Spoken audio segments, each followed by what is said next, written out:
আসসালামু আলাইকুম ফেসবুকের ভাইয়েরা, ফেসবুকের বোনেরা।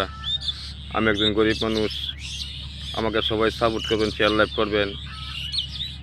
আমি একটা জায়গাতে আসলাম ভিডিও করবার। আইডি অনেক পাখি পাখি দেখা যায় না, পাখির অনেক সারা শব্দ। এই দেখেন, আপনারা শুনেন, আমি 10 মিনিট মুখটা বন্ধ করি।